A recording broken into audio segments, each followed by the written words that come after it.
Professor N. Siddharth Shah or oration, which will be chaired by Dr. N. Kannan sir. I request Dr. N. Kannan sir to take the stage, please. Prevention of Cardio Metabolic Syndrome. I now request Dr. Kannan sir to honor our speaker V. Seshiah sir with the GCDC Oration Medal. Thank you GCDC Organizing Committee and Professor Arulraj sir for giving me this wonderful opportunity. Now we start the session with the Siddharth N. Shah oration. It's a great pleasure to give the memento to our professor and teacher.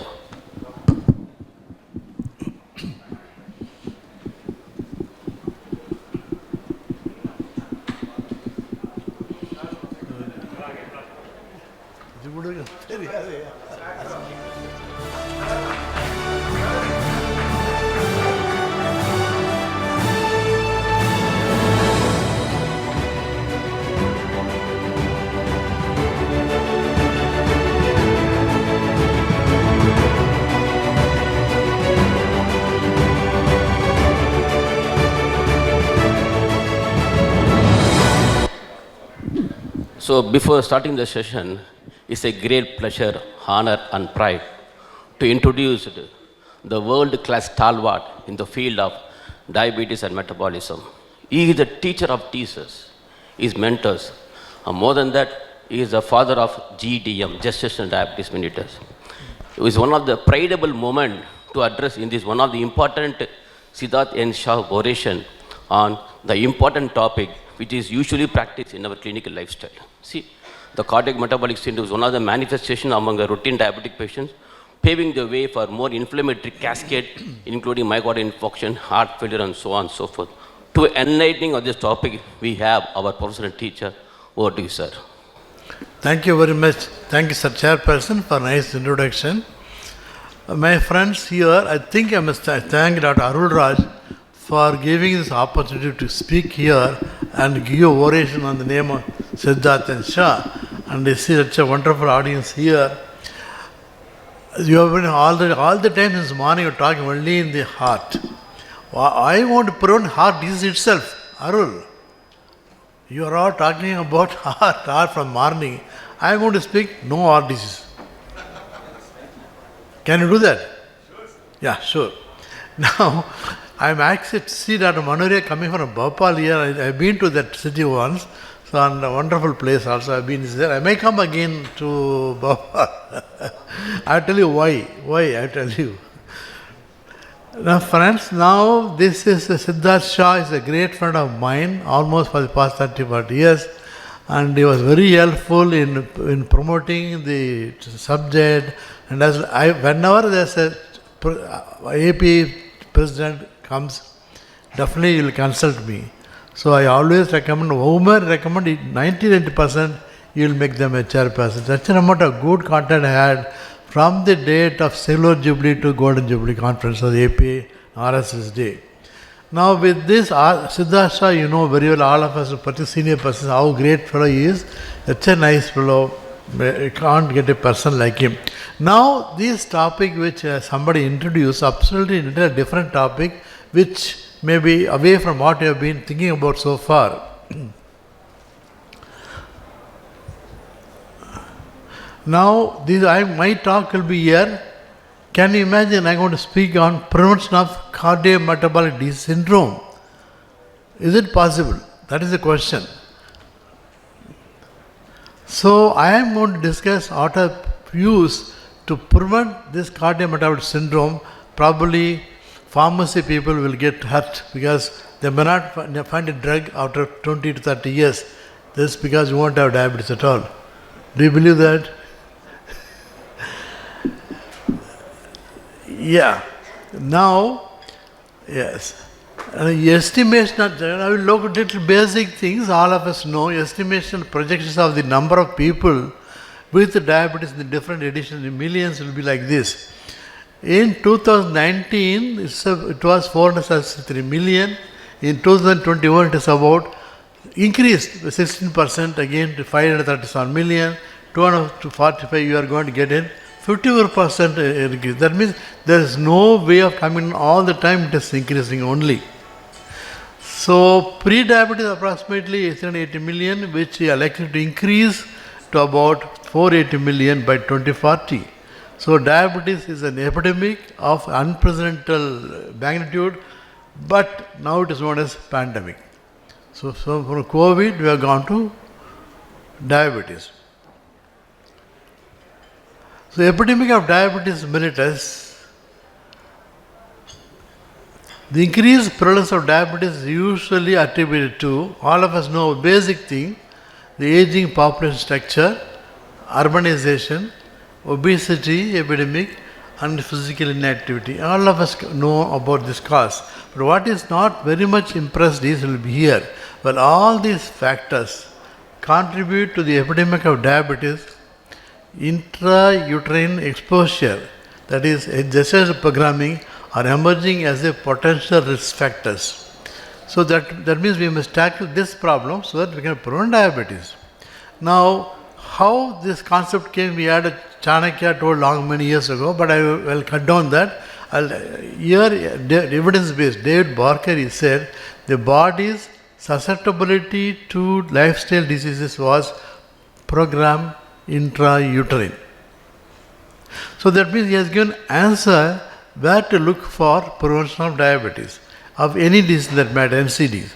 Intrauterine program, what do you mean by that? Here, gestational program is a process whereby stimuli, maternal fuels or stresses that occur causing gestational diabetes at critical or sensitive period of fetal development. That is very, very important. Very critical period. Permanently change structure, physiology and metabolism which predispose individuals to disease in adult life. So this is a beautiful statement made by David Barker, and when you want to tackle the mother of any problem, it has to be taken in very, very, very early weeks of pregnancy. Now, what do you mean by this diabetes here? Hyperglycemia of pregnancy, gestational diabetes is defined as any degree of glucose tolerance with onset or first recognition during pregnancy. That is the definition of GDM. The problem will be here, the concern why you are worried about that will be GDM represents detection of chronic beta cell function. And then GDM is a stage in the development, in the evolution of type 2 DM. Wait, I am going forward, this is not coming forward with me. Because this slide, I already moved. And now it has come. The most important thing in the world told by this lady, Lisa Kingo, she said, this is the female gender is the key for NCD prevention. Now she has given the answer how this occurs.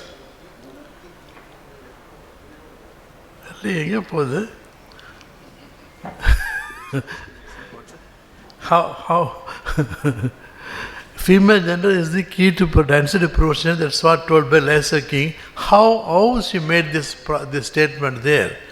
Now, here development origin of any disease will be here.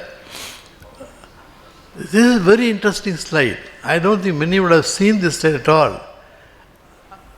The ovum is well supplied with the mitochondria, but the sperm contains a few, and even those few do not persist in the offspring. At fertilization, it is only the nucleus. Please note down, it's a very important statement. At fertilization, when the woman conceives, it is only the nucleus of the spermatozoa that enters the ovum, it enters. But all cytoplasm, mitochondria and mitochondrial DNA are exclusively maternally oriented. This point is very, very clear. His father has got nothing to do except he impregnates his wife. That lady becomes pregnant, that's all, because everything is from the mother's womb. So here, this is what I am going to say here. If you look at this lady who is pregnant, fetal origin of adult diseases. This mother is pregnant now. Because of that, gestational diabetes mellitus may play a crucial role in the in increasing prevalence of diabetes and obesity. Now again the answer. Whole problem is gestational diabetes mellitus. Then again, this because of gestational diabetes mellitus, you are going to have this problem here.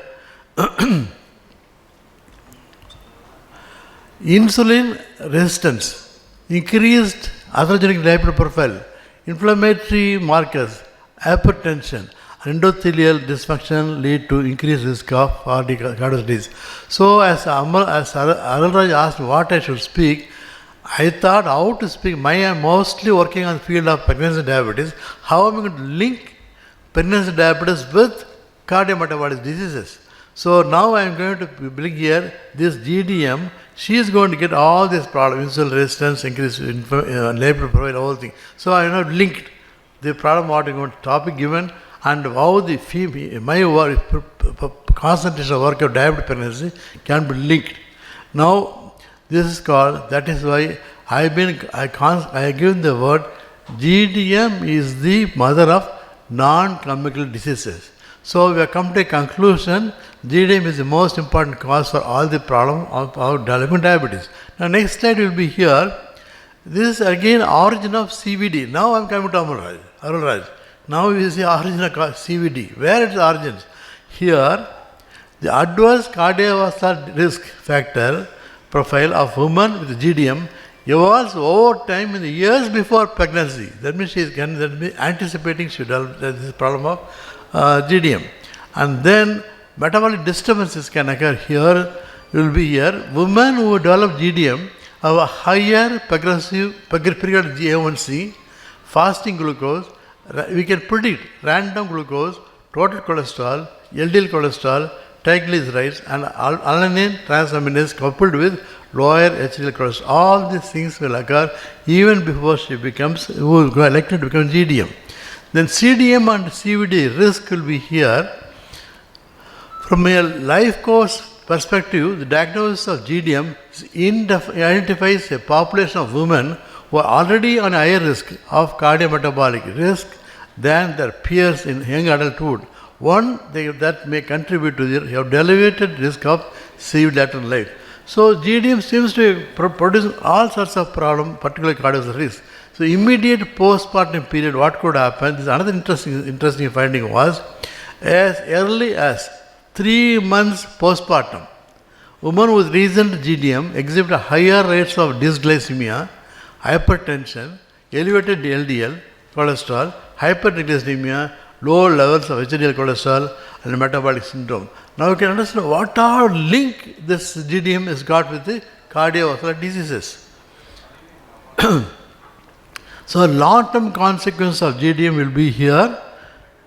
Women with the previous GDM have a twofold higher risk of CVD that emerges within the first decade after pregnancy and is not dependent on the intracranial development of diabetes. Without she may not develop type 2 diabetes, but still she can develop all the complications. Then the increased risk of CVD has been attributed to the enhanced cardiovascular risk phenotypes as evidenced by higher prevalence of rates of vascular risk factors in the higher years of delivery. So all these things shows GDM is linked to so much of complications, particularly cardiovascular complications here. The message now finally I am going to share with you will be here.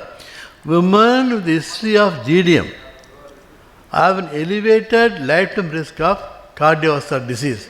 That shows if you want to prevent cardiovascular disease in the world, Dr. Arulraj and Dr. Manoria, you come to me.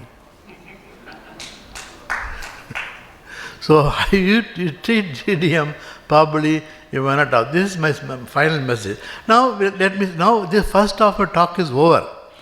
Now we are going to talk to you. Many people would not have heard at all what I am going to speak now. So far many of you knew cardiovascular disease and diabetes, the whole thing. Now every step will be very, very important here. Hence, please, because this is very important because this is new. I have not spoken anywhere in these conferences, in Chennai at least.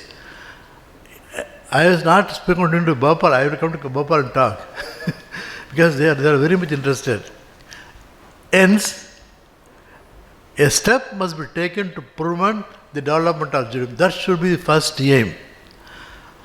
Then what you should do is, as hyperglycemia in the early weeks of pregnancy, predict GDM. This word never used anywhere in the so far in the literature. As hyperglycemia in the early weeks of pregnancy predicts GDM. How can I answer this question? Immediately GDM in early weeks it predicts. So having understood the topic, predicts. Please, there are difference. The prediction is different, detection is different. You are going to predict GDM, because if you predict GDM, you can treat GDM, so she will not become diabetic in the future. A child also won't become. So the transgeneration transmission can be prevented. Whereas here, having accepted prediction, when to test to predict GDM, this point very, very important, particularly those who are practicing medicine and as well as obstetricians. So this has been published quite some time ago, 2018. Blood test may identify gestational diabetes risk in first time itself. Risk in first time, as I told you earlier, but here also is told. The National Institute of Health Analysis suggested screening could allow for lifestyle changes before condition develops. It can.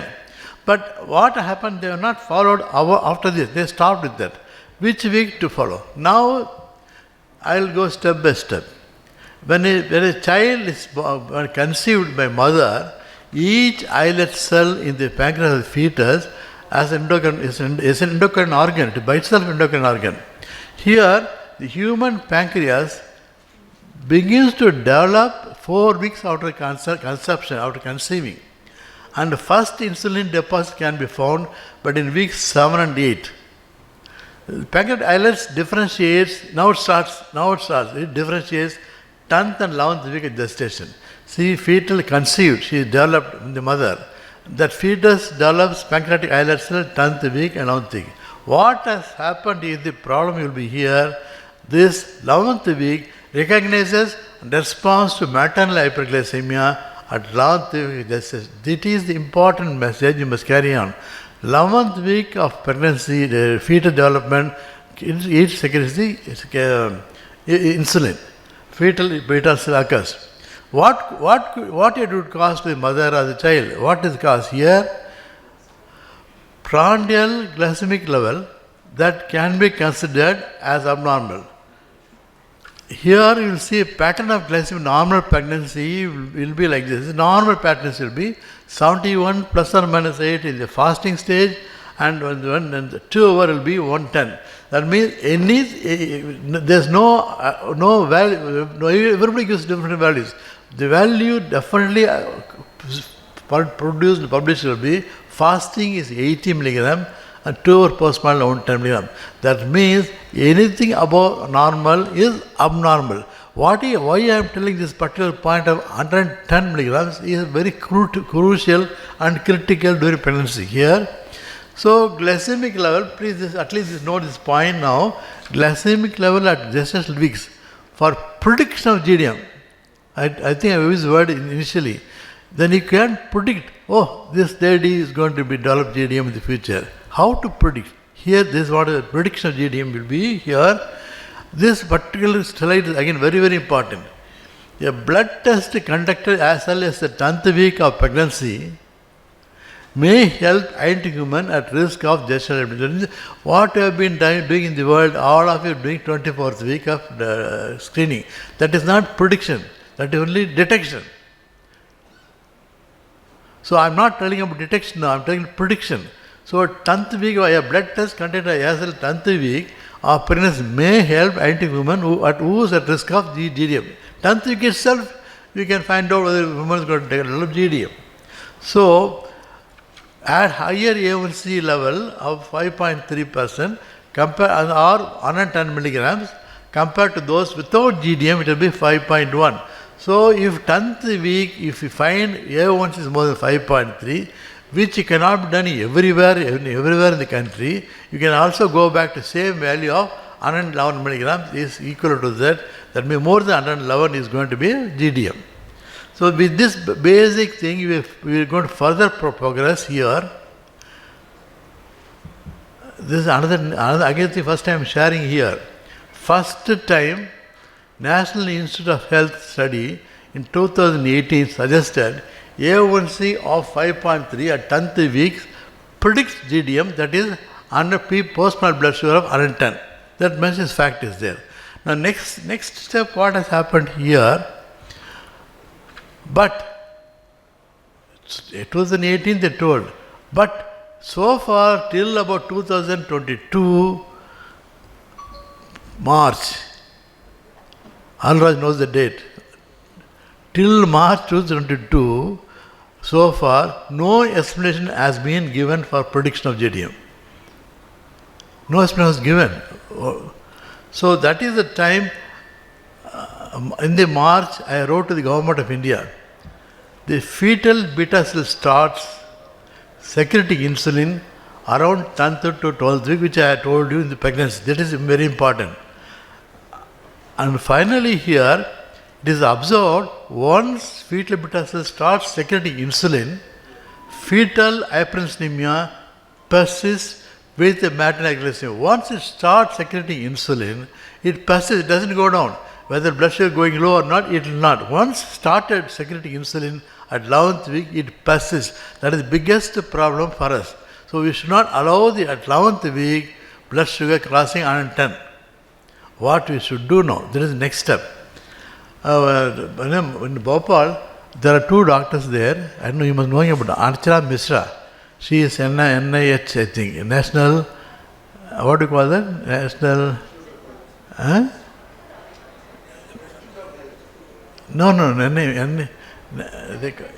NHM, National Health Mission.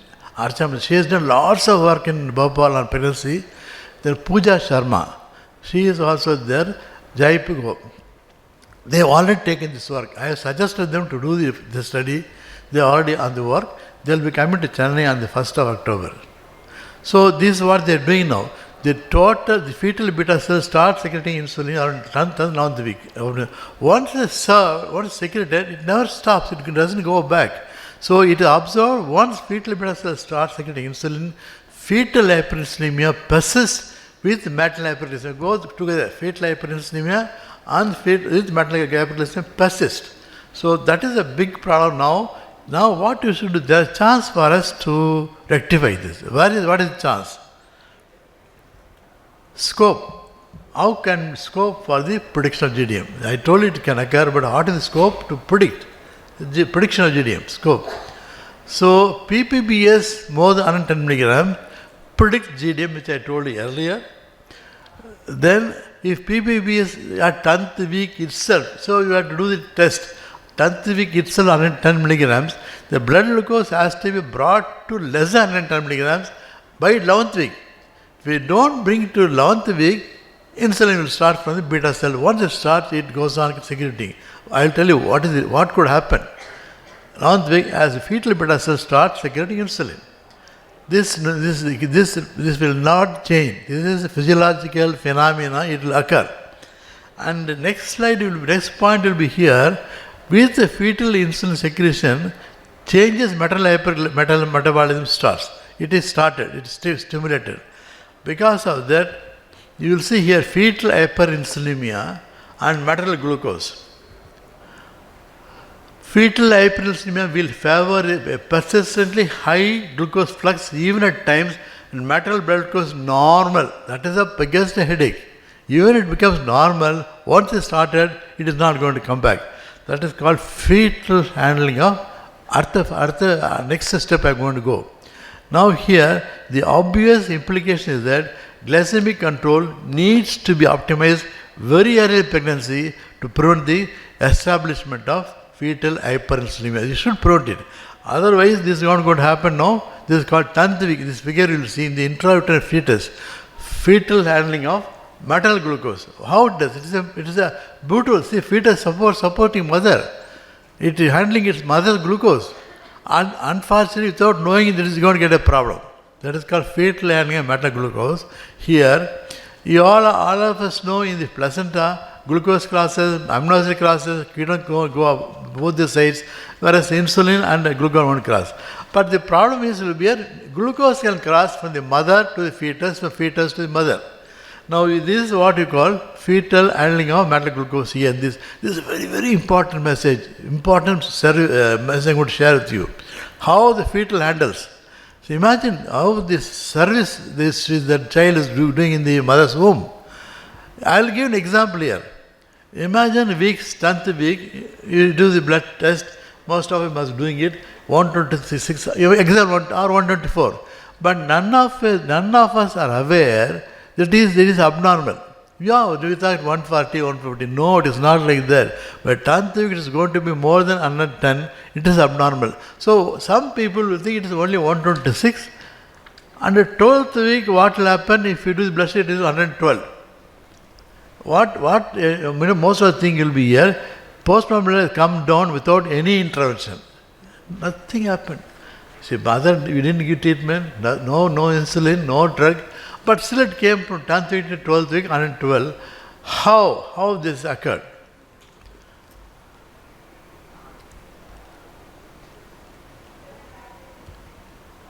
Eleventh week, if you see that what happened, secretion of fetal insulin starts. 11th week. This brings down the metal glucose, which is not desirable. Unfortunately, because of this secretion, it comes down, and this is what happened. So, because of that, this is a very important statement. They comment here. Metal blood glucose does not go up due to fetal insulin handling of metal glucose. So, when you do the blood sugar, you think, okay, sugar is normal. Nobody knows what has happened inside the womb of the mother. Maternal blood glucose does not go up due to the fetal insulin of the maternal glucose. So when maternal blood sugar with more than 100 milligrams recorded, immediate action has to be taken to bring it to less than 110, lest she will develop GDM and its consequences. So where it starts? GDM starts at not 24th week, 10th week itself. How many of us know it is 10th week you must screen? None have been doing it. None. So far, nobody has done it. So, poor glycemic control, please now again one important message. Poor glycemic control early in pregnancy will result in establishment of fetal hyperinsulinemia causing an exaggerated fetal glucose steal. That is called steal. How fetus steals the mother's glucose? I will give this diagram here. Contribution to glucose gradient. Glucose on the mother side, fetal red dot, F. Now, when glucose goes to the mother's side, glucose up, it immediately goes to the fetal compartment. I told you, glucose can cross. Maternal hyperglycemia pushes glucose into the fetal compartment. How pushes? Not actually pushes. It is being pulled by the fetal hyperinsulinemia, pulls the glucose from the mother. It is not keeping going. It has brought down the mother's blood sugar low. And another problem is this unfortunate fetus secretes more of insulin. Again, it has got a glucose in the fetal compartment. Glucose, insulin, both will produce adiposity in the fetus. That child will become macrosemia and type 2 diabetes. The simple message, it has gone through this is what has happened here. So the fetal glucose steal across the placenta to the fetus. Now, again, the one important message here, as a consequence, the overactive glucose steal will increase the disposal of metal glucose into the fetus, thus attenuating the levels of metal hyperglycemia. It helps the mother, so mother glucose goes up. And finally, importantly, the effect of lowering metal glucose driven by the fetus will be greatest in the pregnancies without the most hyperglycemic fetuses. So now finally the answer for the summing up will be, now this is a very important message I want to share. What all you listen, even did not so much, this is very, very important, this is final message. Guidelines to screen glucose tolerance and appropriate gestation delivered. Okay, we'll wait. Now, I'll give an example here. Weeks 10, 11th, 12th, 13th, onwards. Suppose, most of us know 20th week onwards, insulin resistance starts due to the hormonal changes. Like all of us know, TNF alpha HPL, progesterone, leptin, all these hormones is going to increase the insulin resistance. So people still 24th insulin, but what people doing will be now at this time, usual recommendation for screening is 24th, 28th week. I'm summing up this slide. Normally 24th week all of us screening will be there. But look at this important slide here. 10th week you will see PPS is 110 milligram, as I told you earlier. And 11th week what could happen here, fetal beta cell secretion starts. As a consequence, this what should have done is, nobody is doing it. What is not doing so far will be presently the recommendation to test for the glucose tolerance at 10th week is not followed. Nobody is doing in the world. In the world, I am not telling India, nowhere. No, all follow 24th week. Nobody is doing at the week what I am suggesting now. And luckily, Arul Raj gave me the opportunity to share with you. Those are not used to pregnancy diabetes subject. And then this is what happens. Poor thing, the child, hence hyperglycemia and hyperinsulinemia promote fetal adiposity and results in the offspring, because of this, what the child born is offspring, male obesity, IGT and diabetes. Female obesity, GDM and diabetes. So both could have female GDM and obesity. So the GDM starts there, it goes again, the child becomes GDM. That is vicious cycle starts. GDM becomes GDM. That is how you can never treat GDM unless you are taking the early step of 10th or 11th week.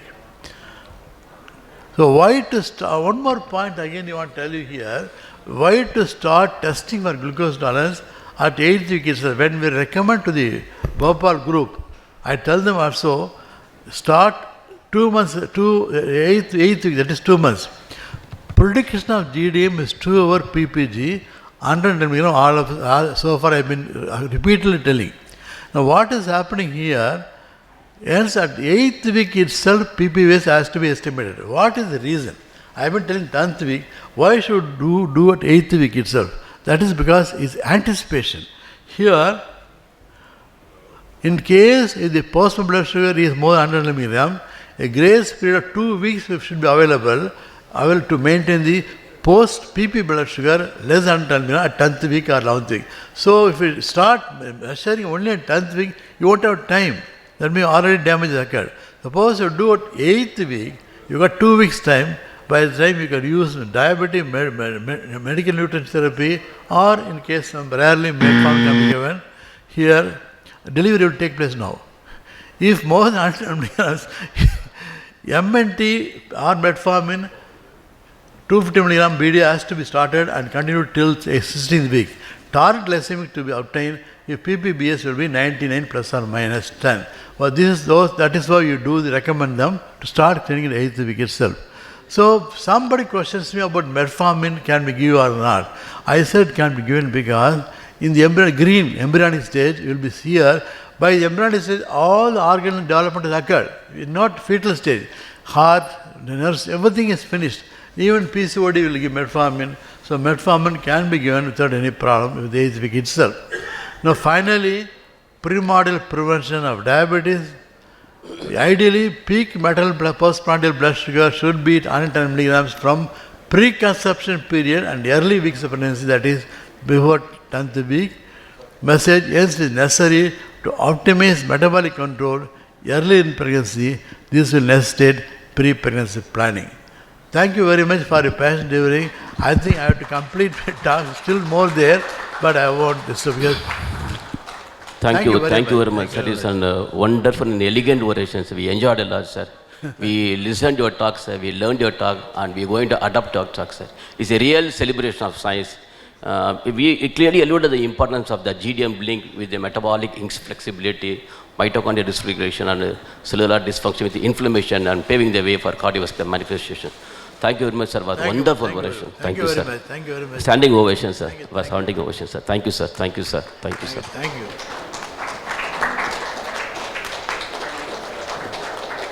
Now, this study, after we want to tell the government, Now they approved the study, probably it will be introduced now. Thank you very much. இன்னும் இருக்குதியா, time இல்லை.